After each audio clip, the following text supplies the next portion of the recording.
Bienvenidos hermanos, y aquí estamos en La Voz del Heraldo. Vamos a tocar un tema interesante. Vamos a tratar de cubrir dos aspectos importantes que ocurren en una misma fecha: Halloween y la Reforma Protestante. Cuando hablamos de Halloween, estamos hablando de un periodo donde ocurre prácticamente en millones de personas, donde se celebra disfraces, dulces, decoraciones que convocan lo que se llama el macabro y lo misterioso y lo que llaman lo sobrenatural.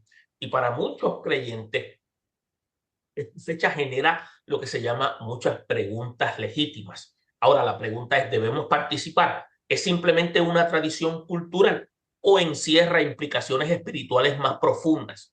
También tenemos que ver cómo nosotros podemos responder bíblicamente sin caer en lo que se llaman los extremos. Por otra parte, también tenemos que ver en lo que respecta a la reforma protestante.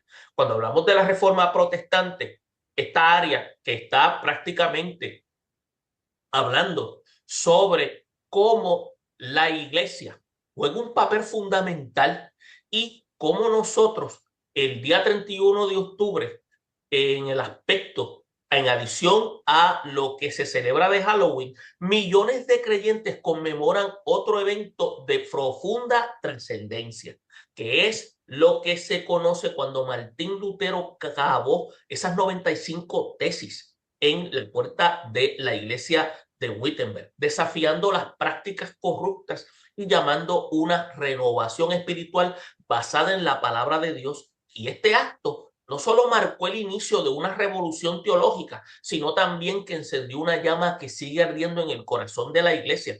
Pero no tan solamente, entiéndase que fue dentro del marco de la fe, también hubo otros tipos de reformas de carácter social, de carácter científico, de carácter político. Pero dentro de nuestro aspecto, vamos a hablar dentro del aspecto de lo que es la parte de la fe. Dios te bendiga, Richard. Dios te bendiga, Juan. En esta hora vamos a tocar esta parte porque es importante que la iglesia se mantenga al tanto, porque son dos eventos prácticamente sinérgicos y que nosotros, la iglesia, tenemos que estar al tanto. Juan, ¿qué tendrías que decirnos con relación a Halloween? Amén, amén. Dios bendiga a los hermanos que nos están sintonizando en este momento. Vamos a estar, como tú dijiste, hablando sobre las festividades de Halloween. Y como parte de ello, pues me gustaría resaltar cómo es que surgen estas fiestas. Y podríamos indicar, ¿verdad?, que son de origen celta, donde se celebra el Festival de Samhain. Esto hace 2000 años en las regiones celtas de Europa, entiéndase Irlanda, Escocia y Gales. Así que el nombre Samhain se pronuncia Samhain, que significa fin del verano. Ahora, la fecha se celebra el 31 de octubre al 1 de noviembre. Su significado marcaba el final de la cosecha y el comienzo del invierno, época asociada a la muerte y la oscuridad. La creencia de estos celtas era que pensaban que en esa noche el velo entre el mundo de los vivos y los muertos se volvía más delgado, permitiendo que los espíritus regresaran a la tierra. Y las prácticas que estos realizaban eran que encendían hogueras para ahuyentar malos espíritus y usaban disfraces de pieles y máscaras para confundirse con ellos. ¿Cuál es la influencia aquí de Roma? El Imperio Romano conquistó la tierra celta en el siglo I y mezcló sus propias festividades con el Samhain. Así que las celebraciones se conocen como Feralia, Día del Honor a los Muertos; Pomona, fiesta de la diosa de los frutos y los árboles. De ahí la tradición de la manzana en Halloween. En cuanto a la adaptación cristiana, en el siglo VII, la iglesia quiso reemplazar las fiestas paganas por celebraciones cristianas. El Papa Bonifacio IV estableció el Día de Todos los Santos, All Saints Day. El día 1 de noviembre y la víspera, el 31 de octubre, se llamó All Hallow Eve, víspera de Todos los Santos. Con el tiempo, pues se conoció como la fiesta de Halloween. La llegada a América fue a través de migrantes irlandeses y escoceses que llevaron la tradición a los Estados Unidos. Allí se mezcló con costumbres locales y transformó en una celebración más secular y festiva. Incorporaron elementos como trick or treat, dulce o truco, originado en antiguas prácticas medievales de pedir ofrendas por las almas. Calabazas talladas, inspiradas en las leyendas irlandesas de Jack O'Lantern, y disfraces, fiestas, juegos y decoraciones tenebrosas. En la actualidad, hoy Halloween es una mezcla de elementos antiguos paganos, misterio, muerte, espíritus. Elementos cristianos, pues la víspera de Todos los Santos. Cultura popular moderna, cine, terror, disfraces, dulces. Ahora, ¿cuál es el análisis teológico y simbólico de Halloween? Miren, la fiesta de Halloween, aunque no se asocia principalmente con disfraces, dulces y entrenamiento, tiene raíces espirituales profundas que se remontan a ritos paganos antiguos. Comprender su origen y evolución permite al creyente discernir su verdadero significado a la luz de las Escrituras.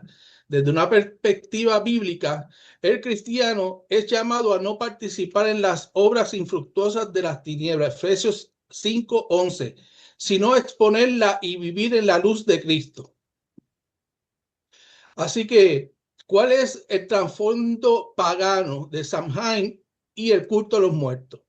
Miren, el origen de Halloween, como se indicó, está en la festividad celta de Samhain, una celebración pagana que marca el fin de la cosecha y el inicio del invierno. Los druidas, sacerdotes celtas, creían que en la noche del 31 de octubre el velo entre el mundo de los vivos y los muertos se abría, permitiendo a los espíritus y demonios vagar entre los hombres.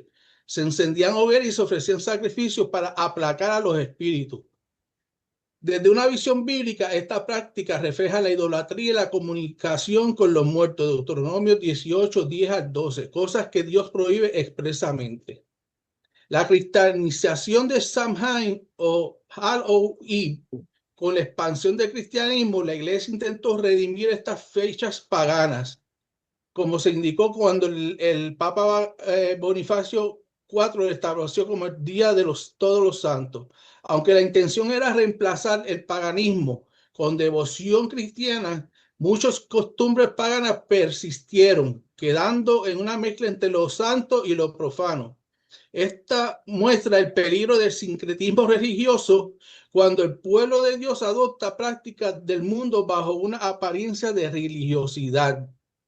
Los simbolismos en el contemporáneo de Halloween se ha secularizado, pero conserva símbolos oscuros. La calavera, fantasma, demonio que exaltan la muerte, el miedo opuesto al mensaje de vida y esperanza en Cristo, que está en Juan 11:25. Los disfraces que reflejan la transformación temporal del yo, pero sin redención. En contraste al creyente es llamado a vestirse de nuevo hombre, Efesios 4:24, y dulce o truco, que originalmente ligado a ofrendas por los muertos, hoy simboliza la manipulación del miedo y la recompensa. El trasfondo bíblico continúa comunicando un mensaje espiritual contrario al evangelio, el normalizar la demoníaco y rivalizar la muerte. En el aspecto de la respuesta cristiana, tenemos que indicar entonces que el creyente debe discernir si participar o no en la festividad. La Biblia enseña que todo lo que proviene de fe, todo lo que no proviene de fe es pecado. Romanos 14:23. Participar en celebraciones que exaltan la oscuridad, aunque culturalmente parezca inocente, pueden abrir la puerta a la confusión espiritual. En vez de Halloween, muchas iglesias proveen alternativas como Noche de Luz o Harvest Festival, enfocada en Cristo como la verdadera luz del mundo, Juan 8:12. Oración y enseñanza y testimonio se puede decir que también se utiliza durante ese día para rescatar a lo que el mundo usa para el mal y transformarlo en oportunidades de evangelismo. Así que el significado teológico, desde un punto de vista teológico, Halloween representa el choque entre dos cosmovisiones, la pagana y la cristiana. Halloween se convierte así es una oportunidad para afirmar la soberanía de Dios, recordar que la muerte ha sido vencida y que ninguna tiniebla puede vencer a la luz de Cristo. Así que para dejarle la parte a ustedes, Halloween es simplemente una fiesta infantil, no es simplemente, perdónenme, una fiesta infantil ni una tradición cultural sin significado. Su historia revela una constante tensión entre la luz y las tinieblas. Así que el cristiano está llamado a vivir en santidad y no conforme a este siglo. Participar con discernimiento o abstenerse con convicción debe ser una decisión informada por la palabra, guiada por el Espíritu y centrada en glorificar a Cristo, quien es la resurrección y la vida. Juan 11:25. Así que lo dejo por el momento ahí para que ustedes abunden en relación al tema, para entonces hablar sobre lo que es el sincretismo religioso y cómo se utiliza para adaptar las fiestas de Halloween. ¿Qué podrías añadir con relación a lo que Juan está argumentando con relación a esta festividad que actualmente se ha mercadeado de tal manera que lo han visto prácticamente como un elemento de diversión sin prácticamente observar, valga la redundancia, lo que trae detrás todo este asunto? Porque no estamos viendo toda esta adoración que hay detrás de todo estos disfraces y todo lo que esto representa.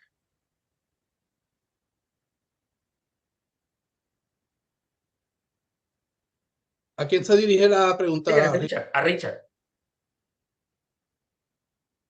Ok, bueno, yo diría, fíjate que el asunto de la celebración de Halloween, obviamente podemos ver que glorifica a la maldad, a las tinieblas, a todo lo que sea contrario a Dios, glorifica lo pervertido, lo perverso, lo siniestro. Sabe que todo eso es lo que representa Halloween, que obviamente es algo que el enemigo endorsa de todo corazón, porque como podemos ver, especialmente en esta época, que los disfraces y los temas de Halloween se han vuelto más macabros y más siniestros y más oscuros, porque en el siglo pasado, por ejemplo, en el tiempo de la época victoriana, los niños se disfrazaban, pero los disfraces no eran, uno puede notar que los disfraces no eran tan macabros y tan malvados y siniestros como son ahora. Ahora, las máscaras y los disfraces de Halloween son más malvados. Uno con observarlo nada más puede notar que hay una refinación, sabe que la maldad se ha refinado de tal manera que se ve más marcadamente su elemento maléfico y malvado en los disfraces y en el tema de Halloween, y cómo endorsa la brujería, el ocultismo, el asesinato, todo tipo de maldad está endorsado por el Halloween. No solamente en las disfraces, sino en las películas que salen, glorificando esta época del año, que como podemos notar, que le da a un poder satánico, le da un poder al diablo que no tiene. Porque en estas películas que sale sobre Halloween, en esta época del año, uno puede notar que el diablo tiene un poder que en la vida real no tiene, porque como sabemos nosotros como cristianos que Dios es soberano y él tiene todo el control. Pero en estas películas que salen sobre el tema de Halloween, tú ves como el diablo, los demonios, como que tienen un poder que Dios no puede controlar y que ellos tienen todo el control. Pero en realidad no es así. El que tiene todo el control en la realidad es Dios y él es el soberano. Y así podemos notar como el diablo usa esto para distorsionar la realidad del mundo de tal manera para que las personas caigan en una situación creyendo que están totalmente fuera del alcance de la ayuda divina, porque el diablo como que les hace creer que él es todopoderoso y que él tiene todo el poder y que Dios no tiene ese poder y Dios no lo puede detener. Pero en realidad eso es una mentira del diablo, porque Dios tiene todo el poder y todo el control, porque podemos ver claramente en los evangelios, por ejemplo, que los demonios que estaban metidos dentro del endemoniado tuvo que pedirle permiso a Dios para que dejara que los demonios salieran, que eran muchos, se llamaba legión. Para que salieran muchos tuvo que pedirle permiso a Dios para que dejara que se metieran en un prado de cerdos que habían cerca, para que entraran en esos animales. O sea que ahí podemos ver claramente cómo los demonios y cómo la maldad se somete a Dios incuestionablemente. O sea que el diablo no tiene todo el poder y toda la autoridad como él transmite en este festival de Halloween y en las películas que salen que están relacionadas con este tema. Fíjate, y estos puntos que presentan, volvemos a las preguntas iniciales. ¿Debemos participar? ¿Es simplemente una tradición de carácter cultural o encierra implicaciones espirituales que son profundas? Entonces, ¿cómo podemos nosotros responder dentro del marco bíblico sin caer en lo que llaman los extremos? Pero fíjate, todas estas preguntas las tenemos que ver cuidadosamente porque muchos la pueden ver como si fuera una propuesta teológica, sin no demonizar ni tribalizar, lo que llaman trivializar Halloween. Entonces, pero hay que tener mucho cuidado. ¿Por qué digo esto? Porque tenemos que verlo dentro del marco como la escritura lo presenta, porque Juan acaba de mencionar elementos bíblicos utilizando textos. Obviamente esos textos hay que verlos analizados dentro de su contexto cuidadosamente, pero tenemos que utilizar el aspecto del discernimiento. ¿Por qué?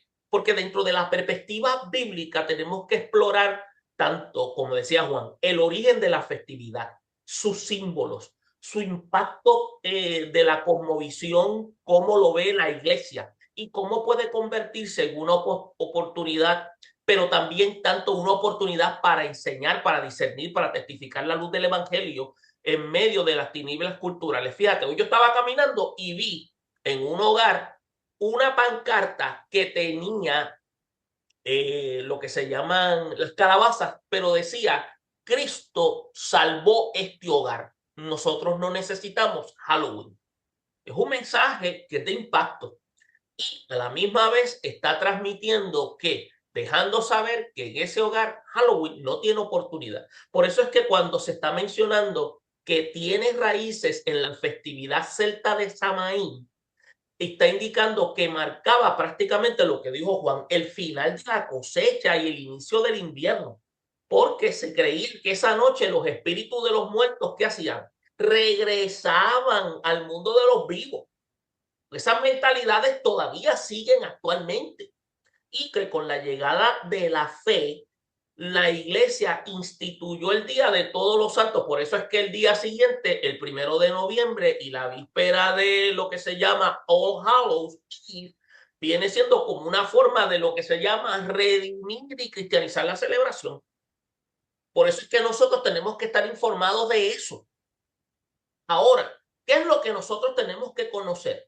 Con el paso del tiempo, este evento se seculariza y se mezcla con elementos. Obviamente, no es que se mezclan, es que prácticamente está relacionado con el ocultismo, el espiritismo, el entretenimiento comercial, porque el entretenimiento comercial, ¿qué es lo que hace? Lo embalsama de tal manera que se vea atractivo. Y aunque muchos lo ven como una fiesta inocente, sus símbolos, entiéndase, las calaveras, las brujas, los demonios, la sangre, la muerte, reflejan una cosmovisión que tribaliza lo espiritual y lo normaliza los aspectos oscuros. Entiéndase, cuando hablamos de cosmovisión, Juan, Richard, es esa caja ideológica que ellos han creado pero le han dado un sentido de inocencia, pero a la misma vez es lo que ustedes mencionan. Esto está hablando de maldad. Es una maldad que dan azucarado con inocencia. Es como, por ejemplo, tú no te has dado cuenta, por ejemplo, las bebidas que nosotros actualmente estamos tomando, la Coca-Cola, al hacer anuncios de estas bebidas carbonatadas, dando ejemplo de la más reconocida. Estas bebidas pueden tener un sabor riquísimo, pero el contenido que tienen ellas son prácticamente mortales para nuestros cuerpos. Y esto es lo que está pasando con este tipo de festividad. Por lo tanto, se requiere un discernimiento espiritual. Ahora, es como se menciona, Juan, como tú dijiste, ¿qué dice la Biblia? La Escritura nos llama a vivir con discernimiento, entendimiento de los tiempos y las prácticas culturales de la verdad divina. Por eso es que cuando la Biblia dice, no participéis de las obras infructuosas de las tinieblas, sino más bien reprenderlas, implica que yo tengo que saber identificarlas, como dice Efesios 5:11, y como se lo dijo Pablo al joven Timoteo, para que pudiera identificarlas correctamente. Y esto implica todo lo que nos rodea.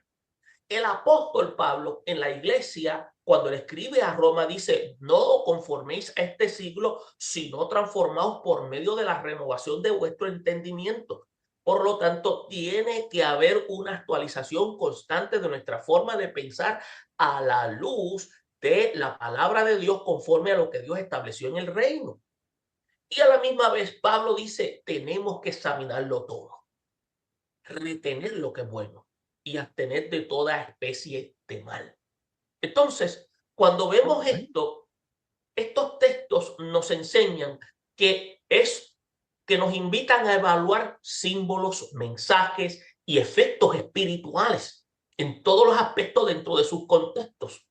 Ahora, la pregunta es, ¿promueve el temor, la confusión, la fascinación por lo oculto, o puede ser remitido como una oportunidad para enseñar sobre la victoria de Cristo sobre la muerte? ¿Cómo lo vemos nosotros, los adultos? ¿Cómo se lo transmitimos a la juventud? ¿Cómo se lo transmitimos a la niñez primeramente de nuestras congregaciones? Para luego nosotros entonces acercarnos a aquellos que todavía no han conocido esta fe salvadora. Por lo tanto, de nuestra cosmovisión cristiana frente a la cultura de la muerte, ¿cómo lo presentamos? Entonces, como Halloween, en muchas expresiones, se celebra la muerte, el terror y lo grotesco, en contraste a la fe cristiana que proclama vida, que proclama esperanza y proclama redención. Por eso es que cuando vamos a la Escritura, cuando vemos que la Escritura lo que presenta es un contraste, porque habla que Cristo dice, yo soy la resurrección y la vida, contra lo que enseña Halloween. El que cree en mí, aunque esté muerto, vivirá. Entonces, estamos viendo también en la Escritura cuando un apóstol Pablo en una carta a los Corintios, entiéndase la primera carta, capítulo 15, 55-57, ¿dónde está, oh muerte, tu aguijón? ¿Dónde está, oh sepulcro, tu victoria? Entonces, más gracias sean dadas a Dios que nos da la victoria por medio de nuestro Señor Jesucristo. Entonces, todos estos elementos que son contrastes vienen entonces a ver que la cultura de Halloween puede anestesiar. Entonces, ¿qué quiere decir? La conciencia espiritual, haciendo que lo demoníaco parezca divertido y lo sagrado irrelevante.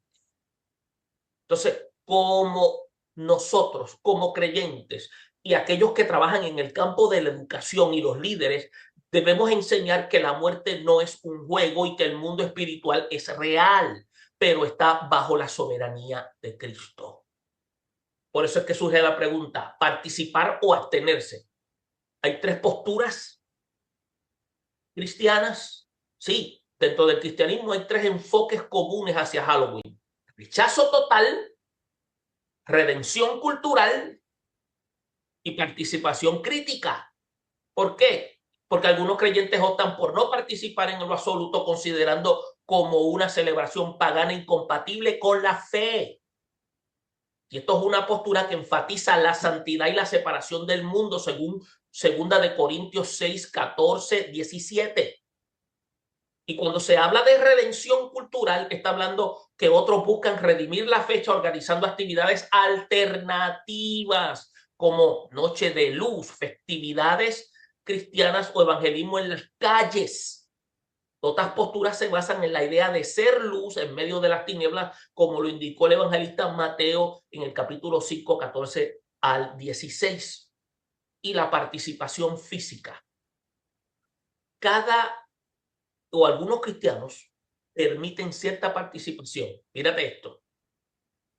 Disfraces no ofensivos, comparten dulces, pero con límites claros y conversiones intencionales sobre el significado espiritual. Entonces, estas posturas requieren madurez y supervisión pastoral. Muchos posiblemente no podemos estar de acuerdo, pero tenemos que proveer alternativas.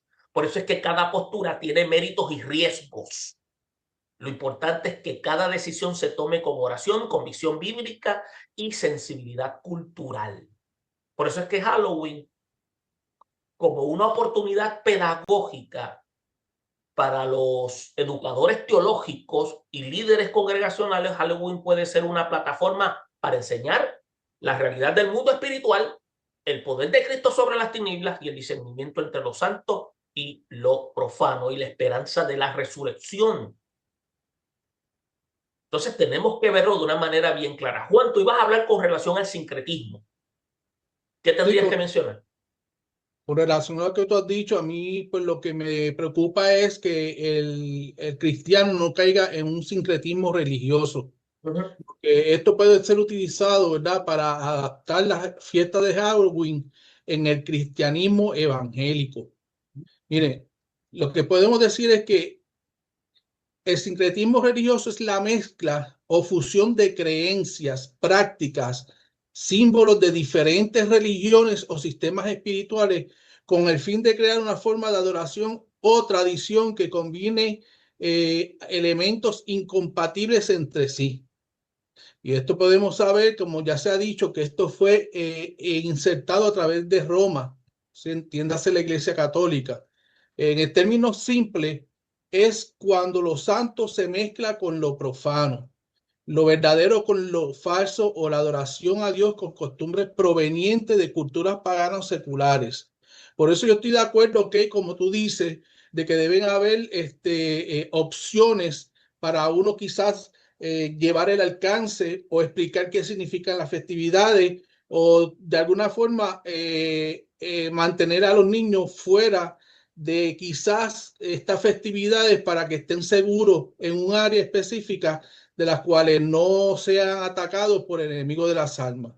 Así que hay un ejemplo bíblico en relación a lo del sincretismo, y es que en el Antiguo Testamento Israel cayó repetidas veces en sincretismo al mezclar el culto a Jehová con los ídolos y las naciones vecinas. Eso está en Segunda de Reyes 17:33. Temían a Jehová y honraban a sus dioses según las costumbres de las naciones. Miren, esto muestra que el sincretismo no elimina a Dios del todo, sino que lo combina con elementos ajenos a su revelación, corrompiendo así la pureza del culto verdadero. El sincretismo y la adaptación a Halloween, podemos decir que cuando el cristianismo comenzó a expandirse por Europa, se encontró con muchas fiestas paganas profundamente arraigadas con el Samhain celta. La iglesia, en lugar de eliminar estas celebraciones, decidió adaptarlas para facilitar la conversión de los pueblos paganos. Así surgió un proceso de sincretismo religioso. La intención era reemplazar lo pagano con lo santo, pero la práctica se mezclaron ambos elementos, manteniendo símbolos, fechas y costumbres que conservaban su trasfondo espiritual antiguo. Con el tiempo, Halloween evolucionó en una celebración cultural más religiosa, pero su raíz sincrética permaneció. Así que en el tiempo moderno, dentro del cristianismo evangélico, el sincretismo se ha manifestado de distintas formas en relación con Halloween, y es la asimilación cultural.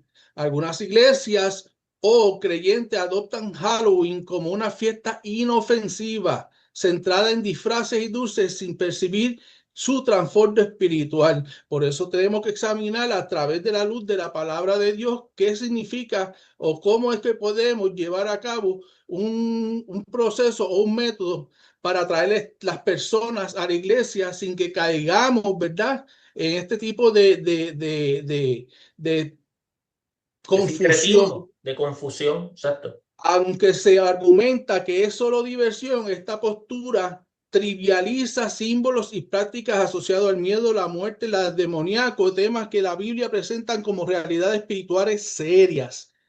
Redefinición cristiana, también lo podemos ver como que intentan redimir la fecha celebrando eventos como la Noche de Luz, Fiesta de la Cosecha y Halloween, centrada en Jesús como la verdadera luz del mundo, Juan 8:12. En estas versiones se cambia el enfoque de la muerte y del terror de la vida a la de la victoria en Cristo. Aunque esto busca contrarrestar el mal con el bien, algunos teólogos advierten que sigue habiendo riesgo de sincretismo si la forma externa, fecha, símbolo, ambientación, mantienen el vínculo cultural con la celebración pagana. Entonces, ¿cuál es la perspectiva bíblica sobre el sincretismo? La Biblia es clara en cuanto a la separación entre lo santo y lo profano. Deuteronomio 12:30-31 dice: guárdate de no caer en la trampa.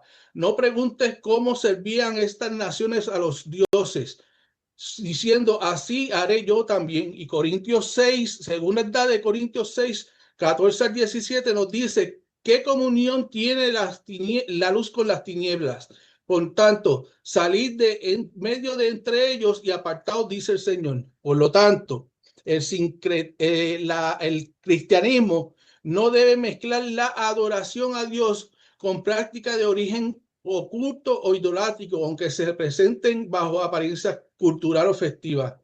Así que, en conclusión, ¿verdad?, de parte del sincretismo religioso, podemos decir que es una forma sutil de corrupción espiritual, porque introduce a la fe elementos ajenos a la verdad revelada.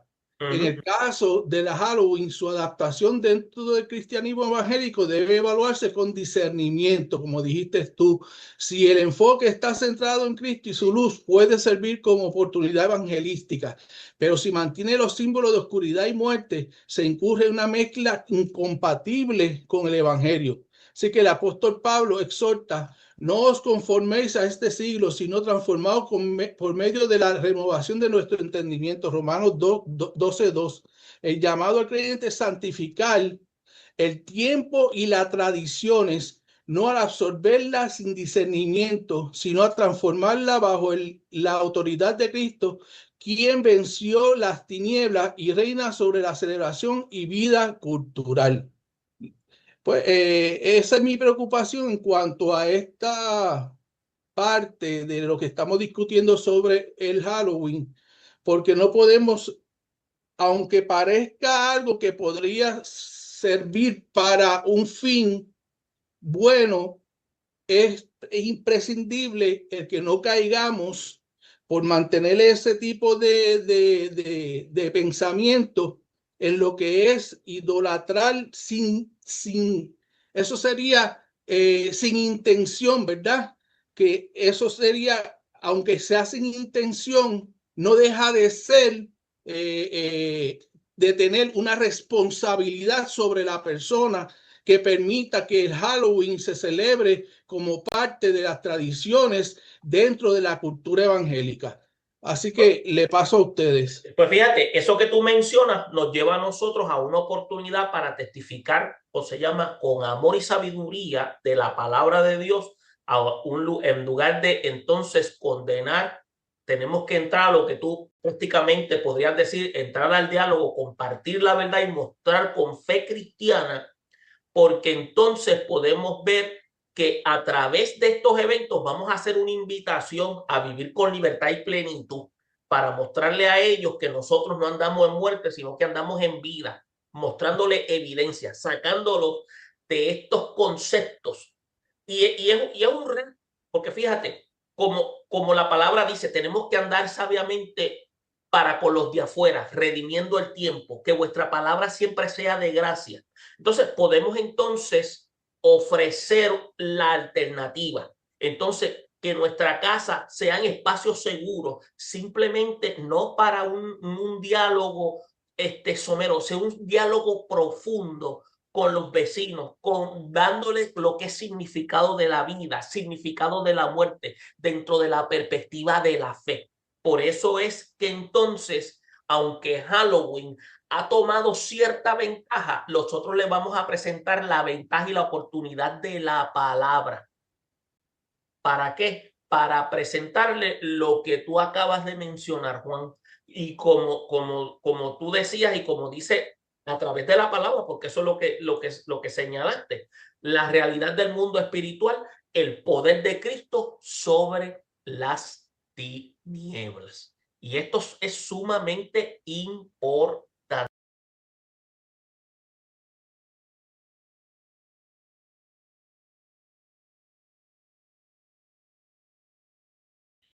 Bien, con relación a la reforma prácticamente es una llama que sigue ardiendo y es a la misma vez sinergia con Halloween. Pero entonces, prácticamente, aunque se celebra el 31 de octubre, mientras, como habíamos dicho, millones celebran Halloween, los creyentes, un gran grupo de creyentes conmemoran esta profunda trascendencia, como habíamos dicho. 1517, Martín Lutero clava 95 tesis en la cual, en la puerta de la iglesia de Wittenberg, desafiando prácticas corruptas y llamando a una renovación espiritual basada en la palabra de Dios. Y habíamos señalado que no tan solamente fue una protesta en cuanto a este elemento de corrupción, hubo también una reforma de carácter político, una reforma de carácter social, una reforma de carácter educativo, una reforma también en las artes. O sea, hubo una reforma que hoy estamos viendo que eso fue de ayuda, pero vamos a enfocarnos en la parte que tiene que ver en la fe, porque nos compete a nosotros en estos momentos. Yo tengo en una de nuestras páginas de nuestra área radial del programa Enfocados, que habla sobre la reforma del siglo XVI en cuanto a eso, donde se habla de estas reformas dentro de esas áreas. Pero ahora vamos a estar tocando esto y cómo lo ve la iglesia actualmente. Richard, ¿qué tendrías que decirnos en cuanto a la reforma? Amén. Dios lo bendiga, Johnny. Dios bendiga a todos los oyentes en esta tarde. En cuanto a la reforma protestante, lamentablemente la mayoría de las iglesias han obviado esta celebración de la reforma cristiana, de la reforma protestante, porque ha sido nublado por las festividades paganas de Halloween. Y muchas iglesias ni siquiera lo mencionan. Lamentablemente, cuando llega el 31, ni siquiera lo mencionan. Y es lamentable que una época tan importante, un evento tan importante como la reforma protestante no se mencione en la mayoría de las iglesias. Las pocas iglesias que la mencionan se limitan solamente a hablar del daño de origen pagano de Halloween y después mencionan la reforma por encimita, pero eso es todo. Pero lamentablemente no hay mucha información que se le da a la iglesia actual sobre la reforma evangélica o protestante. Y para comenzar, quiero leer una porción bíblica aquí en Primera de Pedro 3:15, que dice así: si no santificar a Dios el Señor en vuestros corazones y estar siempre preparados para presentar defensa con mansedumbre y reverencia ante todo aquel que os demande razón de la esperanza que hay en vosotros. O sea, ese es el deber que el cristiano tiene y ese es el deber que demostró Lutero que tenía, demostrar la esperanza que había en su corazón y defender las verdades del evangelio y señalar la corrupción y la maldad de la iglesia de su tiempo. Y eso fue lo que hizo Martín Lutero en el 31 de octubre de 1517, cuando clavó las 95 tesis en la iglesia de Wittenberg, denunciando las prácticas corruptas y malvadas del papado y toda la iglesia romana en su totalidad, abiertamente, porque él había sido testigo de toda la corrupción y la maldad que había pasado. Y inclusive él tuvo la ocasión de ir a Roma y él vio a primera mano, vio toda la corrupción que había en Roma, e inclusive había burdeles hasta para los sacerdotes y los monjes en Roma. Así que él vio a primera instancia, a primera mano, vio toda la corrupción que había, y él ya con ese pensamiento en su mente y con deseo de aprender de la palabra de Dios, aprendió más de las escrituras. Entonces pudo en este momento preciso levantarse en contra de la tiranía religiosa y corrupta que estaba ocurriendo en su tiempo en la iglesia. Y él fue uno de los protagonistas más importantes del siglo XVI del movimiento de la Reforma Protestante. Él nació en el 1509, 1438 y murió en el 1546. Entonces, otro protagonista que lo vamos a mencionar brevemente fue Juan Calvino. Nació en el 1509 y murió en el 1564. Él nació en Francia y él fue el que dirigió la Reforma Protestante en Francia y en Suiza. Pero aquí Martín Lutero, sobre todo, Martín Lutero se levantó en esta ocasión. En particular, había un abuso que se estaba cometiendo, en particular en la Iglesia Católica, y era la indulgencia, que se le vendía, se le ofrecía a las personas que compraran el perdón de pecado a través del pago de dinero, que con ese dinero se pagaba y se le daba un documento con el sello del Papa, dándole el perdón de pecado por el pecado que fuera, por un año, dependiendo de la cantidad de dinero que la persona estuviera. Podía ser por un año, por 2 años, por 3 años o por toda la vida. Se le daba ese sello de parte presentando al papado, de acuerdo al dinero que tú pagaras, se te daba la cantidad de años de perdón de pecado. Y el que estaba dirigiendo esta falacia, este fraude, era John Tetzel, un monje dominico que había sido enviado por el Papa para vender estas indulgencias, y iba de iglesia en iglesia y de pueblo en pueblo y de ciudad en ciudad vendiendo perdón de pecados a través de las indulgencias. Y él en una ocasión había dicho que cuando la moneda suena en el cofre, el alma sale disparado del purgatorio hacia el cielo. O sea que este personaje, John Tetzel, era el representante del Papa, vendiendo estas indulgencias en toda la cristiandad, en particular en Alemania. Y no solamente eso es sin mencionar todos los demás abusos que había dentro del catolicismo romano, que había que pagar para ver todas las reliquias que habían. En donde quiera que había una reliquia de un santo, había que pagar para poder ir y ver esa reliquia o besarla, o sea lo que fuera. Estaba la uña de un santo, el cráneo de Juan el Bautista. Supuestamente la iglesia tenía hasta la leche materna de la Virgen María en un frasco, y los clavos de la cruz estaban exhibidos en diferentes iglesias, y así tantas cosas que el catolicismo había desarrollado para sacar dinero, tantos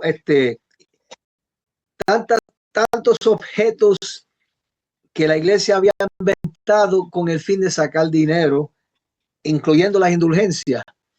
Y era lamentable la situación de la cristiandad en ese tiempo. Era bien lamentable. Y cuando Martín Lutero vio esto, bueno, obviamente se sintió un celo en su corazón de levantarse en contra de toda esta corrupción y maldad que él estaba viendo, que estaba ocurriendo en su tiempo y en toda la cristiandad de Europa. Y él se sintió verdaderamente herido en su corazón, porque él había estudiado la palabra y se había convertido en un doctor de las escrituras, y él se dio cuenta claramente cuál las enseñanzas tan falsas y tan corruptas de la iglesia de Roma. Y las características, fíjense, las características de esta reforma era el siguiente: cuando cuando Martín Lutero vio toda esta situación, él tenía una meta inmediatamente para reformar la iglesia. Él no tenía intención de separarse de la iglesia, pero él quería reformarla, obviamente, porque él vio que ya se había apartado de su camino original. Por ejemplo, él quería poner, retornar el espíritu original del cristianismo, de que el catolicismo se había apartado.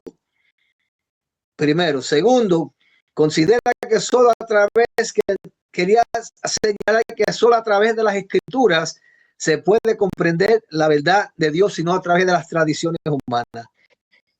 El tercer punto, sostenía que la fe es el único camino de salvación a las almas, que no eran las indulgencias, no era orar a los santos, ni reverenciar y rendirle adoración a las reliquias de los santos. No, ese no era el camino de la salvación. Otro punto, él denunció la corrupción en comportamiento de los sacerdotes católicos. Ya sabemos que los sacerdotes católicos, inclusive el mismo Papa del tiempo de Martín Lutero, tenía mujeres que él tenía relaciones con diferentes mujeres que él conocía allá en Roma, y inclusive los sacerdotes y los clérigos de aquel tiempo habían burdeles para ellos. Así que imagínense la profundidad de corrupción y maldad que había en Roma en ese tiempo. El otro punto es querer resaltar solamente la importancia del bautismo y la Eucaristía, que eran los únicos prácticas en la palabra de Dios que estaba mencionada. Todas las demás que se habían añadido, ya eso no contaba. Esto eran las prácticas o ceremonias más importantes que la Biblia resaltaba: el bautismo y la Eucaristía, la cena del Señor. Y la última característica de las reformas, sentó las bases para la división de la iglesia. Después de este punto en adelante, no volvió a unirse más a la iglesia con la iglesia católica. Las personas que se separaron formaron sus propias iglesias basadas en las escrituras, y no volvieron más a reunirse con Roma, porque ya Roma ya había demostrado a través de los siglos que se había apartado definitivamente de la verdad de Dios. Y por lo tanto, ya el cristianismo ya se había separado. Se había dejado atrás el cristianismo corrompido y se había vuelto a la senda antigua de la verdad del evangelio. Y eso lo que fue lo que Martín Lutero inicialmente empezó. Pero claro, no solamente esa reforma religiosa tuvo unas implicaciones más profundas. Causó un cambio social y político en Europa de manera increíble, porque los nobles, cansados del papado y cansados de pagarle tributos y impuestos a Roma, ellos abrazaron y aceptaron la fe evangélica y abrazaron las enseñanzas de la palabra de Dios, y apoyaron a Martín Lutero para poder resistir a Roma. Y de esa manera Martín Lutero pudo echar hacia adelante con la ayuda divina y con la ayuda de los nobles, poder llevar a cabo la reforma con la ayuda de ellos. Entonces ya sabemos que la Iglesia Católica consideraba al papado como la autoridad suprema, pero las escrituras dicen lo contrario, que aquí la única autoridad suprema es Cristo Jesús. Esa es la única, esa es la base, la piedra angular de la fe evangélica, que Cristo es la cabeza de la iglesia y no es un hombre. Y lo dejo ahí por ahora, si quiere añadir algo para yo entonces seguir más adelante. Sí, fíjate, y eso que acabas de mencionar es algo sumamente importante porque todo estaba centralizado y a través de esta reforma, esto lo que causa es una descentralización. Prácticamente ahora todo el mundo tiene la oportunidad de poder entonces leer las escrituras, porque entonces después vemos como Martín Lutero logra entonces traducir la palabra de Dios al idioma de la gente común, y también podemos ver cómo la ignorancia bíblica del clero y del pueblo debido al acceso limitado a las escrituras estaba también en ese aspecto, y también el surgimiento del humanismo renacentista que promovía el retorno de las fuentes originales, lo que se conocía como el ad fontes. Pero es como tú mencionaste, cómo este monje agustino y profesor de teología, a través de la lectura de Romanos, el justo por la fe vivirá. Esta revelación es lo que lo lleva a confrontar la teología de las obras, a proclamar la salvación por gracia. Y esto prácticamente es lo que en sí se convierte como la punta de lanza, porque entonces la Biblia constituye ser la única autoridad suprema en materia de fe y práctica. Entonces esto desafió la tradición eclesiástica que colocaba el magisterio y al papado por encima de la palabra. Entonces aquí, como dice segunda de Timoteo 3:6, toda la escritura es inspirada por Dios. Entonces vemos aspectos como lo que él declaró, sola fide, solo por fe. La justificación no se obtiene por obras, sino por confiar en Cristo. Y esto es una verdad que liberó a millones de la esclavitud religiosa. Entonces, como dice Romanos 5:1, justificados pues por la fe, tenemos paz para con Dios. La otra parte, también como otro pilar, es sola gratia, lo que es solo por gracia. La salvación es un regalo inmerecido, no una recompensa por méritos humanos. Entonces aquí es lo que se menciona en Efesios 2:8, porque por gracia soy salvo por medio de la fe, presentando la fe como un medio. Entonces, el aspecto de lo que se conoce como solus Christus, todo esto en el aspecto del latín, presentando a solo Cristo como el único mediador entre Dios y los hombres, en la cual no necesitamos santos, ni reliquias, ni sacerdotes para acceder al Padre. Entonces, estos aspectos es un aspecto importante porque hay un solo Dios y un solo mediador, como dice el apóstol Pablo en la carta que le escribe a Timoteo en su primera, en el capítulo 2, versículo 5. Y otro aspecto, fíjate, Richard, el solis deu gloria, solo a Dios la gloria. Esto que aparece, que es escrito y aparece también dentro de los pilares, que toda la vida cristiana debe glorificar a Dios, todas las instituciones, líderes o tradiciones humanas. Por eso es que, como la carta de Corintios, la primera, versículo 10:31, si pues coméis o bebéis, hacedlo todo para la gloria de Dios.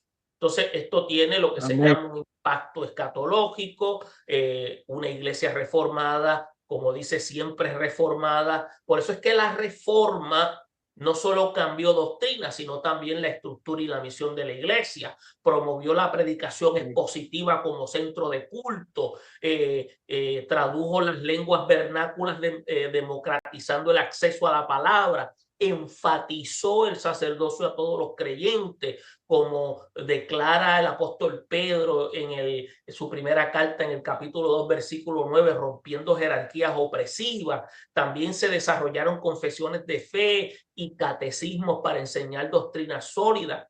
Por eso es que esa frase que surge en el latín, para los que les gusta la lectura, Ecclesia reformata, semper reformada, lo que indica anteriormente, Iglesia reformada reformándose, expresa una reforma que no fue un evento único, sino un llamado permanente a volver a la Escritura, corregir errores y vivir con integridad.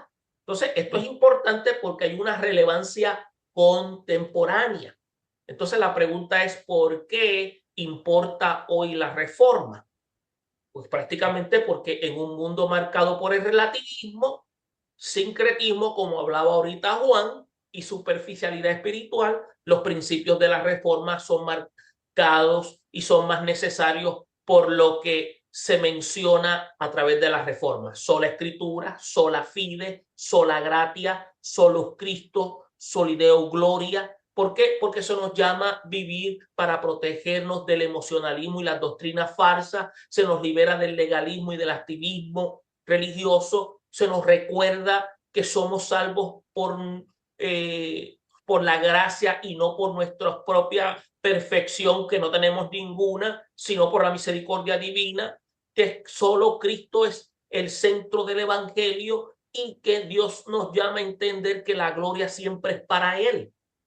Tenemos que entender que en el entorno donde estamos, la fe cristiana convive con influencias culturales, políticas y espirituales diversas, que la reforma ofrece un marco sólido para enseñar y para discernir y vivir con convicción. Eso intencional trae a la mente muchas cosas que nosotros, cuando hemos leído sobre la reforma, nos trae a la mente estos aspectos. Continúa, Richard, que tienes algo más que añadir. Fíjate que, y no solamente, como usted mencionó anteriormente, que él tradujo la Biblia al idioma alemán. Por primera vez, miles y miles de alemanes tuvieron la oportunidad de leer la palabra de Dios en su propio idioma. Tradujo el Nuevo Testamento al alemán.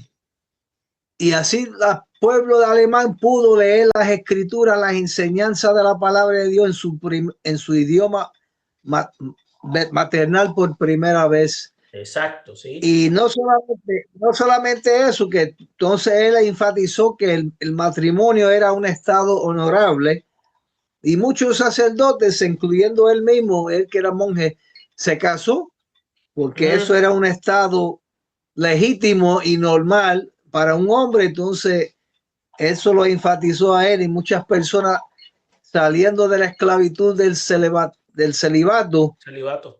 se casaron y pudieron establecer familias y vivir vidas honorables y productivas ante Dios y ante la sociedad de su tiempo. Y no solamente eso, también en Augsburgo, cuando los nobles, o sea, los electores, habían unos electores, habían 12 electores, me parecen que eran lo que los nobles que elegían al emperador del Santo Imperio Romano alemán de aquel tiempo. Entonces estos electores en Augsburgo se le convocó por parte del emperador para que fueran allí y llevaran una lista de su fe, un credo de su fe y de sus creencias. Entonces había un emisario de parte de Roma que estaba tratando de manipular la situación y convencer al emperador que obligara a los electores a que se sometieran al emperador del Santo Imperio Romano para que no aceptara la fe, la nueva fe evangélica que se había expandido por toda Europa, y que los príncipes electores habían abrazado y aceptado. Entonces, cuando estuvieron en Worms, en la dieta de Worms, y ahí querían obligar a los electores a someterse al emperador y a los dictámenes de Roma, ellos se rehusaron. Ellos se resistieron, y el emperador no le quedó otra que aceptar la fe evangélica que había crecido y nacido en Alemania, y de ahí en adelante no pudieron detener la reforma que siguió expandiéndose por el resto de Europa, porque los electores, príncipes de Alemania se resistieron al emperador del Santo Imperio Romano, Carlos V. Así que no pudieron, y de ahí en adelante no se pudo detener el esparcimiento de la reforma en toda Europa. Y también, claro, simultáneamente estaban ocurriendo en otros países, pero esta fue la reforma que dio inicio, que encendió la llama, porque ya sabemos que en otras partes de Europa estaba John Wycliffe en Inglaterra, que había iniciado la reforma allá, John Huss en Bohemia, Juan Calvino en Francia y Suiza, Inglu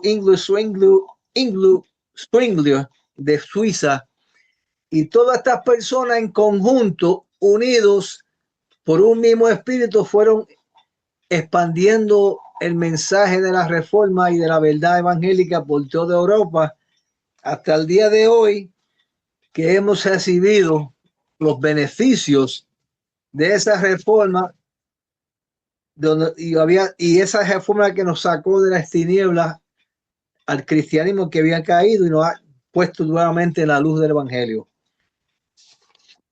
Fíjate, Richard, tú mencionaste ahorita que la intención no era crear divisiones, sino que era purificar, no era fragmentar. Entonces, esto prácticamente lo que creó fue una división, pero no fue intencional, porque había a través de todo esto un deseo de querer sacar todo aquello que no era acorde a las Sagradas Escrituras. Pero cuando hay intransigencia, el resultado final es eso, es un cisma, es una división.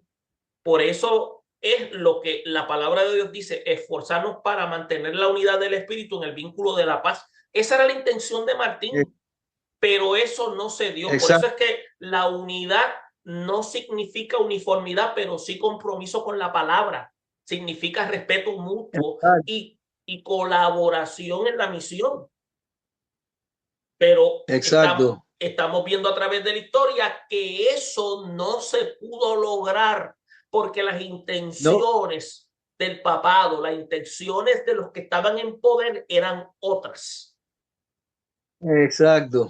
Entonces estamos viendo cómo esta propuesta trajo como resultado esta especie de cisma que vino para bien. Y estamos viendo también que podemos decir que la providencia divina estaba envuelta en el proceso.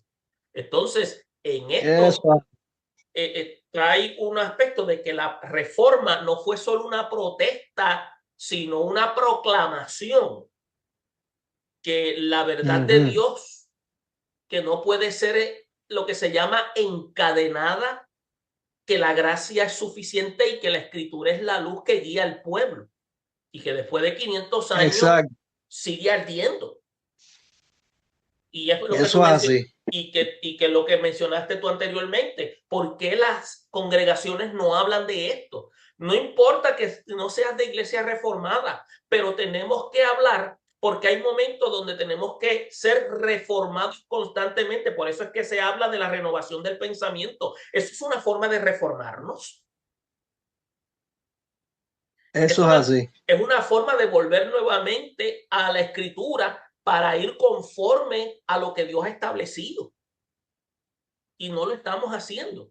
Entonces, eso es preocupante porque entonces estamos andando en abierta competencia a los espectáculos del mundo y no nos estamos reformando a las demandas de la palabra.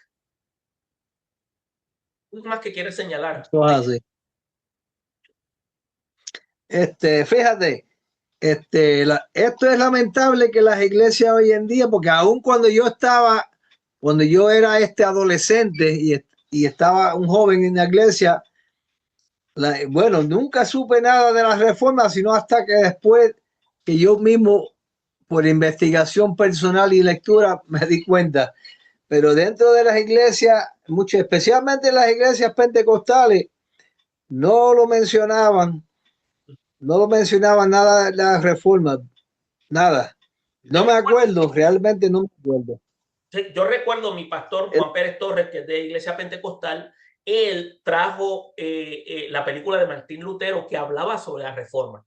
Y yo era un muchacho y para aquel tiempo uno no prestaba mucha atención, pero me daba cuenta, él era un pastor educado, él tenía su doctorado en sociología, pero él, su enfoque era querer educar a la congregación y era querer informar de que hubo sí una reforma y la reforma no era con cuestión de dividir, era volver a Cristo, reformar era para poder enseñar con claridad, vivir con integridad, proclamar con convicción. Entonces era que en cada congregación, por ejemplo, él quería que el maestro, el creyente, que pudiera estar reformado a la luz de la escritura, porque hubo gente que se levantó en protesta en contra de elementos de corrupción, en contra de lo que estaba establecido en términos de lo que Dios había mandado, y si se iba en contra, había que levantar una mano de protesta para decir qué era lo que Dios había dicho y volver al camino de la justicia. Entonces, esto es importante. Entonces, si te das cuenta, no hay que estar en iglesias reformadas para hablar de este tema, sino es ir a la historia para educarnos, para formarnos. ¿Para qué? Para hablar con claridad y vivir con integridad y proclamar con convicción. Es la intención. Eso es así, eso es así. Sí. Eso es así, eso es importante porque dice la palabra de Dios que uno de los profetas, mi pueblo perece por falta de conocimiento. Y por falta de ese conocimiento, el pueblo de Dios muchas veces cae en errores por falta de conocimiento. Y es lamentable que muchas personas, uno le mencionan, estando en la iglesia por muchos años y no saben lo que es la reforma ni quién fue Martín Lutero. Es triste, pero es lamentable. Por eso es que el creyente, ¿verdad?, tiene que siempre, especialmente que está en una posición de liderato, siempre tiene que estar instruyendo, educando a la iglesia, a los hermanos, para que puedan estar conscientes de esta realidad histórica que es parte integral de nuestra historia como cristianos, que hubo un tiempo que la iglesia estuvo la verdad, recibió la verdad en su totalidad y después la perdió a través de los siglos. Y eso puede repetirse, la historia se puede repetir de nuevo. Una iglesia puede recibir la verdad completa y después pasa el tiempo y la gente se van olvidando de las verdades y caen en el error, ¿verdad? Como pasó con la iglesia católica. Ellos recibieron el evangelio en el tiempo de Pablo y después lentamente la iglesia se fue corrompiendo y se convirtió en el catolicismo romano, que era totalmente contrario a lo que era la iglesia originalmente, cuando la verdad del evangelio fue entregado por los apóstoles. Y nos desconectamos de las verdades bíblicas que ya han sido dadas y el consejo de Dios ha sido establecido, y perdemos ese norte que ya Dios ha marcado. Entonces, esto es algo que nosotros tenemos que tener pendiente, y estos eventos de la historia juegan un papel fundamental en nosotros como creyentes. ¿Para qué? Para continuar siendo reformados. ¿Qué más tendrías que añadir con relación a la reforma? Pues fíjate que yo exhortaría a todos los hermanos, especialmente en esta época del año, que se haga un punto en conmemorar la reforma de la iglesia, especialmente en esta fecha del 31 de octubre, para que así echar a un lado los festivales paganos de Halloween y enfatizar en las iglesias la celebración de la reforma evangélica o protestante, para así de esa manera usar esa celebración como una alternativa histórica, bíblica, para enseñarle a las nuevas generaciones de la iglesia. Eso es lo que yo exhortaría que se haga en todas las iglesias. Y fíjate, tenemos que entrar en estos procesos de reforma porque tenemos que integrarlo. Y es algo que en estos tiempos de tanto desafío, nosotros como creyentes tenemos que trabajar de manera individual, tanto como de manera colectiva, porque vivimos en un mundo que ya está polarizado, pero el hecho de que estas cosas ocurran, ya Dios ha dado provisión a través de la Escritura.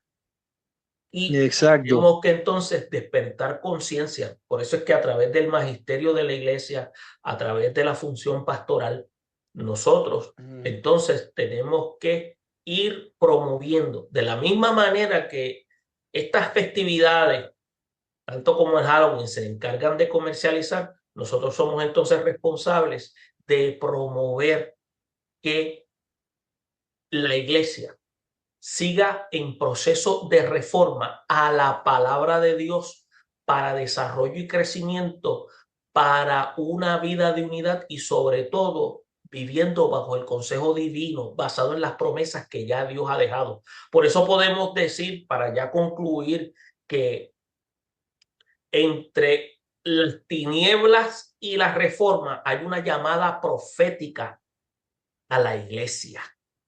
¿Por qué? Amén. Porque la coincidencia del 31 de octubre como fecha de Halloween y la conmemoración de la reforma no es meramente anecdótica.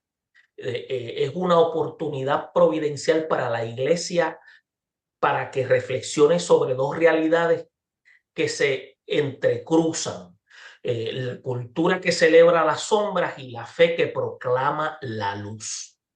Y es por eso Amén. que Halloween, con sus símbolos de muerte, miedo y oscuridad, representa una cosmovisión que tribaliza lo espiritual y lo normaliza lo grotesco, mientras que la reforma, por otra parte, nos recuerda que la palabra de Dios irrumpe en medio de la corrupción, la ignorancia y el temor para restaurar la verdad, la gracia y la libertad. Es por eso Amén. que ambas fechas nos colocan frente a un espejo. Y la pregunta es, ¿qué tipo de iglesia nosotros somos? ¿Una que se adapta sin discernimiento a las prácticas culturales o que se reforma con convicción y compasión?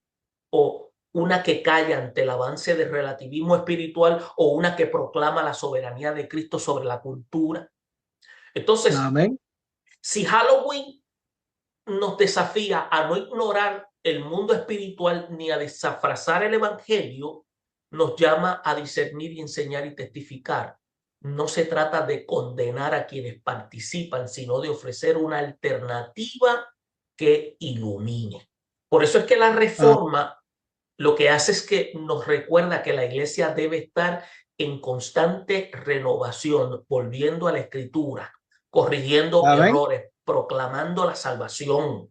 Y proclamando la salvación por gracia mediante la fe. Entonces, esto no se trata de nostalgia histórica, sino de una urgencia en un mundo contemporáneo. Por eso es que la iglesia hoy está enfrentando desafíos similares al siglo XVI.